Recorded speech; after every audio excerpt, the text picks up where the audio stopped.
Hello everyone, Study Nation के YouTube channel पर आप सभी का बहुत बहुत स्वागत है। I hope you people are good and doing well.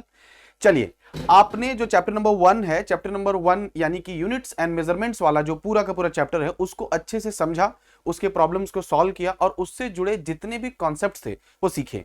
Problem solve करने पे क्या होता है, हमें कॉन्फिडेंस आता है और कॉन्फिडेंस जरूरी है। क्यों जरूरी है? क्योंकि आप जब भी सिर्फ थ्योरी पढ़ेंगे तो थ्योरी पढ़ने से वो चीजें आपके माइंड में रुकेंगी नहीं, लेकिन जब आप उस पर प्रॉब्लम सॉल्व करेंगे तो वो जो थ्योरी आपने पढ़ रखी है, चाहे कहीं भी पढ़ रखी है, स्कूल में, कोचिंग में या खुद से, वो थ्योरी बहुत कंसोलिडेट हो जाती है, पक्की हो जाती है। इसलिए जो प्रॉब्लम्स है उनको सॉल्व करना उतना ही जरूरी है, या फिर मैं कहूंगा ज्यादा जरूरी है। और बाकी जो फर्दर आपका करियर है वहां पे तो ये प्रॉब्लम्स हेल्प करेंगे ही। अब हम बात करेंगे चैप्टर नंबर 2 की। Chapter number 2 is again a beautiful unit. Mechanics जो है, क्लासिकल मैकेनिक्स की शुरुआत होती है, मोशन की बात होती है, टाइमिंग की बात होती है, स्पीड की बात होती है, एक्सेलरेशन की बात होती है, और ये भी एक बेस बनाएगा आपके लिए। यहां पर इसको भी हम आगे यूज करते रहेंगे। तो यहां पर बात करेंगे मोशन इन स्ट्रेट लाइन, ठीक है। कुछ न्यूटन के इक्वेशंस हैं, कैसे यूज होंगे उनको समझेंगे। कुछ ग्राफिकल हमारे पास रिप्रेजेंटेशन है, ग्राफ बनाना, ग्राफ पढ़ना भी आना चाहिए, बेसिक नॉलेज, क्योंकि वो भी न्यूमेरिकल में हेल्प करेगा। तो इन सब चीजों को देखेंगे। तो without taking much of your time जल्दी से मैं स्टार्ट करूंगा। बट बिफोर आई स्टार्ट, आपको कंटेंट पता है कि कंटेंट क्या क्या है? आप कंटेंट देखेंगे इस यूनिट में तो यहां पर वेलोसिटी, स्पीड के बारे में दिया गया है, एक्सेलरेशन के बारे में दिया गया है, और कुछ काइनेमेटिक इक्वेशन है फॉर यूनिफॉर्मली एक्सेलरेटेड मोशन। मतलब जो मोशन है उसमें जो एक्सेलरेशन है वो यूनिफॉर्म होगा। थ्योरेटिकल बातें हैं और रिलेटिव वेलोसिटी। चलिए, सबसे पहले मैं बात करता हूं क्वेश्चन नंबर 2.1 की। क्वेश्चन नंबर 2.1 क्या कह रहा है?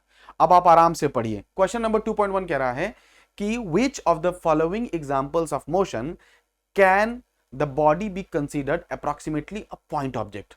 हम बॉडी को पॉइंट ऑब्जेक्ट कंसीडर कर सकते हैं। देखिए, किसी भी बॉडी को या किसी भी ऑब्जेक्ट को आप पॉइंट तभी मानोगे जिससे तुलना हो रही है, उसके कंपैरिजन में वो क्या है, बहुत छोटा हो, तो ही आप पॉइंट ऑब्जेक्ट मानोगे। अब जैसे एक चींटी है, अब चींटी को हाथी से आप कंपेयर करोगे तो कहोगे यार पॉइंट ऑब्जेक्ट है, चींटी हाथी की तुलना में बहुत छोटी है। लेकिन एक चींटी को मच्छर से कंपेयर करोगे तो ऑब्वियसली वो पॉइंट ऑब्जेक्ट नहीं हुआ। आप समझो, क्योंकि मच्छर और चींटी कहीं ना कहीं बहुत ज्यादा डिफरेंस नहीं है। आप मेरा पॉइंट समझो। तो किसी भी ऑब्जेक्ट या किसी भी बॉडी को पॉइंट मानने का मतलब है कि मैं जिससे तुलना कर रहा हूं, मैं जिससे कंपेयर कर रहा हूं, उससे कंपैरिजन में वो बॉडी बहुत छोटी है। चलो देखते हैं। पहला कह रहा है एक रेलवे कैरिज है moving with jerk without jerks between two station. देखिए, दो स्टेशन है, उन दो स्टेशन के बीच में एक रेल का डिब्बा है या बोगी है, यह इंजन है, मूव कर रहा है। अब आप इसको पॉइंट मानेंगे कि नहीं मानेंगे? देखिए, इसको अब हम पॉइंट मानेंगे। ये जो कैरिज है यानी कि एक रेलवे का जो डिब्बा है, जो वैगन है, इसको मैं पॉइंट मानूंगा। क्यों पॉइंट मानूंगा? क्योंकि आपको पता है कि जो दो स्टेशन होंगे, इसका मैं आंसर लिखूंगा यस। क्यों? क्योंकि जो दो स्टेशन होंगे they will be a far away, station number A, station number B. मतलब अगर कितना भी नजदीक स्टेशन बना दोगे ना भाई साहब, तो भी 10-20 किलोमीटर तो होगा, 10 किलोमीटर तो होगा। तो 10 किलोमीटर दूर स्टेशन है और रेलवे का डिब्बा कितना है? 10 मीटर का है। आप समझने की कोशिश करो, 20 मीटर का है। तो कहने का मतलब होता है कि इसमें जब रेल का डिब्बा मूव करेगा तो ये एक पॉइंट ऑब्जेक्ट जैसा मूव करेगा।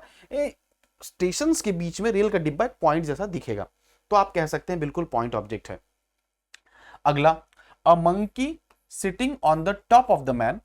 एक मंकी है जो किसी बंदे के, किसी इंसान के ऊपर बैठा हुआ है और वो बंदा साइकिल चला रहा है, ठीक है। ये मतलब ये सर्कस टाइप का खेल हो रहा है। लेकिन कंपेयर कहां करना है? On a circular track. तो सर एक सर्कुलर ट्रैक है, इस सर्कुलर ट्रैक पर, अब आप इस सर्कुलर ट्रैक पर भले ही साइकिल लेके जा रहे हैं, भले ही आप साइकिल लेके जा रहे हैं और आपके ऊपर मंकी बैठा हुआ है, बट कहीं ना कहीं आप भी एक कंसीडर हो जाओगे एज अ पॉइंट ऑब्जेक्ट। तो इसको भी मैं एक एज अ पॉइंट ऑब्जेक्ट के तौर पे कंसीडर करूंगा। कंपैरिजन बहुत छोटा ही है, ठीक है। मतलब ये बहुत छोटा ही दिखेगा क्योंकि सर्कुलर ट्रैक फिर भी ठीक ठाक बड़ा होगा। Okay, point number 3, a spinning cricket ball that turn sharply on hitting the ground. देखो सर, ये इसमें और अलग अलग लोगों का सोचने का तरीका अलग अलग हो सकता है। इसका आंसर मैं नो की तरफ जाऊंगा। क्यों नो की तरफ जाऊंगा? I will go towards no. क्योंकि आप समझो, वो बोल रहा है कि आपकी बॉल कितना स्पिन करी ग्राउंड पे। तो जब आपकी बॉल होती है वो ऐसे जाती है और ऐसे जाने के बाद इतना स्पिन करती है, तो भाई साहब ये थोड़ा सा ही तो स्पिन करी है। तो ये पॉइंट जैसा नहीं है, वो कितना स्पिन किया उसको बोल रहा है। तो बहुत ज्यादा स्पिन नहीं करता, ऐसा थोड़ी ना कि 90 डिग्री घूम जाएगा, थोड़ा ही मूव करता है, तो it does not seems as a point object. Point object जैसा नहीं दिखेगा, ठीक है, क्योंकि इनमें और इनमें बहुत ज्यादा अंतर है नहीं, तो ये नहीं दिखेगा। Tumbling beaker that has slipped off the edge of the table. अब सर टेबल के किनारे से बीकर गिरेगा तो बहुत ज्यादा दूरी नहीं, अगेन जिस तरीके से इसकी बहुत ज्यादा दूरी नहीं थी, बॉल जब स्पिन करी थी थोड़ी ही दूरी स्पिन किया है, हल्का सा ही स्पिन किया है, भाई छोटा सा बॉल है और थोड़ा सा स्पिन किया है, तो कंपैरिजन में वो हमने पॉइंट नहीं लिया, इतना ही स्पिन किया ना, और ये रही हमारी बॉल, तो हमने इसको पॉइंट नहीं लिया। उसी तरीके से आपके पास if you have a table, आपके पास टेबल है और इस टेबल से कोई बीकर या कुछ गिर जाता है तो ये भी बहुत ज्यादा दूरी नहीं तय करेगा, तो इसको भी पॉइंट के तौर पे हम नहीं लेंगे। So it will never be considered as a point object. तो ये था, हालांकि ये सब चीजें समझने के लिए हैं, थ्योरी में आपको सिखाई जाती है, बट यहां मैंने बताया। नाउ इसके बाद वाला जो टॉपिक है, again this is very interesting, ये बहुत इंटरेस्टिंग है, और इस पॉइंट को समझने के लिए आपको अपना थोड़ा सा ध्यान रखना पड़ेगा। अब मैं ऐसा क्यों कह रहा हूं कि इट इज वेरी इंटरेस्टिंग, देखो सर इसलिए भी मैं बोल रहा हूं जस्ट बिकॉज इस पे एक ग्राफ को पढ़ना है, और ग्राफ को पढ़ने के लिए you have to be very cool, calm, composed, basic से रहो, आराम से समझ में आएंगी चीजें। जैसे एक ग्राफ है, समझो किसके किसके बीच में ग्राफ है, पोजीशन और टाइम के बीच का ग्राफ है। पोजीशन किस में है, मीटर में, और टाइम मान लो, मैं मान लिया सेकंड में। मैंने अज्यूम किया है, क्वेश्चन में दिया नहीं है, बाद में आप कमेंट नहीं करेंगे कि सर आप ये सब कैसे अज्यूम कर रहे हो। आई जस्ट अज्यूम्ड, मैंने जस्ट अज्यूम कर लिया कि भैया ऐसा है, ठीक है, ओके। कह रहा है कि दो चिल्ड्रन है ए एंड बी, तो ये ब्लू वाला जो बंदा है वो ए है, ए वाले का मोशन है, और बी जो ये आई डोंट नो इसको कौन सा कलर कहते हो, आई थिंक वॉयलेट, नहीं वॉयलेट नहीं होगा, आसमानी कलर, इंडिगो, जो इंडिगो कलर वाला जो ये बंदा है ये बी है, एंड दिस इज ए बंदा, इन दोनों का मोशन दिया हुआ है। अब बोल रहे हैं ये आ रहे हैं, यहां पर इनका स्कूल है, स्कूल इनका कहां पर है, ओ पॉइंट पर इनका स्कूल है, और स्कूल से ये बंदे आ रहे हैं घर, ठीक है। इनका होम कहां है, घर है पी और क्यू पर, तो स्कूल से पी वाले बंदे का जो घर है मान लो 10 मीटर दूरी पर है, और क्यू वाले बंदे का घर मान लो 15 मीटर दूरी पर है। मैंने क्या कहा, मान लो, समझने के लिए, 10 मीटर दूर घर नहीं होता किसी का स्कूल से, 15 मीटर दूर भी घर नहीं होता स्कूल से, अनटिल और अनलेस वो स्कूल में ही रहता हो, बात समझो मेरी, या स्कूल का पड़ोसी हो। तो मैं वो नहीं कह रहा हूं, I am just telling you कि मान लो कि 10 मीटर 15 मीटर पे घर है, कंपेयर करने के लिए, क्यू ज्यादा है पी कम है, ठीक है। Choose the correct entries in the bracket below. अब आपको करेक्ट एंट्रीज चूज करनी है, क्या करनी है कि A lives closer to B या B lives closer to the school A.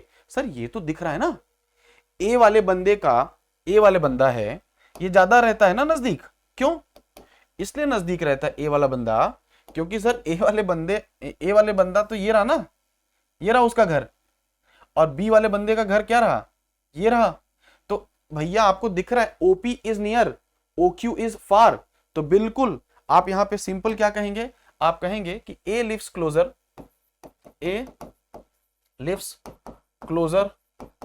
To the school, A lives closer to the school than B. A नजदीक रहता है ना, कितना, ए 10 मीटर पर रहता है, बी कितना रहता है, 15 मीटर पर रहता है, लेकिन घर जल्दी कौन पहुंचता है, स्कूल देन बी। अगला आ जाओ, A starts from the school earlier than B, या B starts from the school earlier than A. देखो सर यहां पर थोड़ा सा प्रॉब्लम है, जैसे ही छुट्टी हुई ए वाला बंदा अच्छा बच्चा था, गुड बॉय था, ये तुरंत चल दिया। अब देखो टाइम यहां पे टाइम 0 रहा होगा, ए वाला बंदा तुरंत चल दिया। बी वाला बंदा शैतान है, ये कुछ देर बाद मोशन चालू किया, यानी कि अगर एग्जांपल के तौर पे समझाऊं कि ये 0 हो गया, बी वाला बंदा मान लो 2 सेकंड पर चला, ठीक है, सुनो ध्यान से, बी वाला बंदा 2 सेकंड पर चला, और सी वाला जो बंदा है, सी वाला जो है 2 सेकंड बाद चला, और ये लो सब टाइमिंग बता दिया मैं। अब सुनो, 2 सेकंड, यहां पर मैं मान लेता हूं इसको 3 सेकंड, यहां मैं मान लेता हूं इसको 5 सेकंड। ध्यान से समझना, ऐसा कुछ नहीं है, मैंने जस्ट समझने के लिए लिया है। मैं फिर से कह रहा हूं, 2 सेकंड, 3 सेकंड, 5 सेकंड टाइमिंग बहुत कम है घर पहुंचने के लिए है, 10 मीटर 15 मीटर बहुत नजदीक है। एक न्यूमेरिकल लिया ताकि आप समझ जाएं। तो ए वाला तुरंत चल दिया, लेकिन बी वाला क्या किया, 2 सेकंड बाद चला, तो आप कहेंगे कि ए स्टार्ट्स ए स्टार्ट्स अर्लियर, है ना, starts from the school earlier, from the school earlier, ये जल्दी चलता है।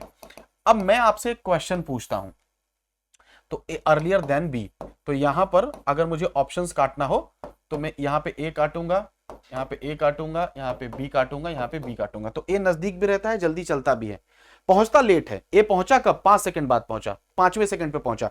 बी कब पहुंचा? तीसरे सेकंड पे पहुंचा। एक बी चला लेट लेकिन पहुंच गया जल्दी, ए चला पहले लेकिन पहुंचा लेट। ए की घर नजदीक है, बी का घर दूर है। अब आप देख पा रहे हो, तो इसका मतलब है कि यार बी वाला बंदा है, 2 सेकंड पे चलना शुरू करता है, तीसरे सेकंड पे पहुंच जाता है, और बेचारे का घर भी दूर है। इसका मतलब है बी वाला तेज चलता है, तो स्लोप बी के मोशन का ज्यादा होगा, एंगल ज्यादा होगा हमेशा। ए वाला चलता भी जल्दी है, पहुंचता लेट है, और घर भी नजदीक है। ए वाला बहुत स्लो चल रहा है, जी हां बहुत स्लो चल रहा है। तो बेसिकली होता क्या है कि ए रन्स फास्टर, या ए रन्स फास्टर। क्यों ऐसा मैं कह रहा हूं? क्योंकि स्पीड क्या होता है? Distance by time, distance by time. A total कितना चला? 10 मीटर। समय कितना लगा? 5 सेकेंड। अब देखो ना, ए टोटल चला कितना? 10 मीटर। 10 मीटर गया, समय कितना लगा? 5 सेकेंड। 2 मीटर पर सेकेंड है एग्जाम्पल के तौर पे। और A run slower, I mean slower. अब देखो जो बी है, वो बी चलता है कैसा? फास्टर। क्यों फास्टर चल रहा है? ये जस्ट एग्जाम्पल है समझने के लिए। क्यों? बी को कहां पहुंचना है? 15 मीटर पहुंचना है, और चालू किया 2 सेकेंड से, और 1 सेकेंड बाद पहुंच भी गया, यानी कि 15/1 दैट इज 15 मीटर पर सेकेंड। तो आप समझ रहे हैं कि slope of A is less than slope of B. ये मैं आपको समझाना चाह रहा हूं, इसलिए तो ये मैं आपको समझाना चाह रहा हूं। आप चाहे भले ही ये वाला एग्जाम्पल ना लिखें, लेकिन यहां से समझ आ रहा है कि थीटा ज्यादा है, अल्फा कम है, इसीलिए। इसको और समझने के लिए आगे क्या क्वेश्चंस है, उन क्वेश्चंस को भी देखते हैं। वो ये कह रहा है कि ए वॉक्स फास्टर। दिख गया? दिख गया ना? गलत है, गलत है। ए अल्फा, बी थीटा, नहीं। आप कहेंगे सर बी वॉक्स फास्टर, मैंने पीछे समझा दिया आपको, B walks faster than A. ऐसा क्यों? क्योंकि slope of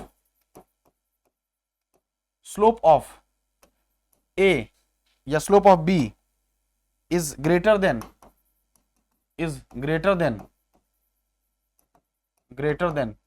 slope of A. आया समझ में? Now you got my point. B का स्लोप ज्यादा, जिसका स्लोप ज्यादा है, और मैंने आपको एग्जांपल से समझाया था, A and B reaches the home at same या डिफरेंट टाइम। नहीं भाई, बी पहुंच गया था जल्दी, भले लेट चला। आप समझने की कोशिश करो, बी चला भले लेट, लेकिन बी कहां पहुंच गया? यहां पहुंच गया। ए भले जल्दी चला लेकिन पहुंचा देरी से। आप समझने की कोशिश करो, बी वाला भले जल्दी लेट चला लेकिन पहुंचा जल्दी, ए वाला भले जल्दी चला लेकिन पहुंचा है लेट। तो आप कहेंगे कि नहीं, A and B reach the home at different time. A and B reaches the home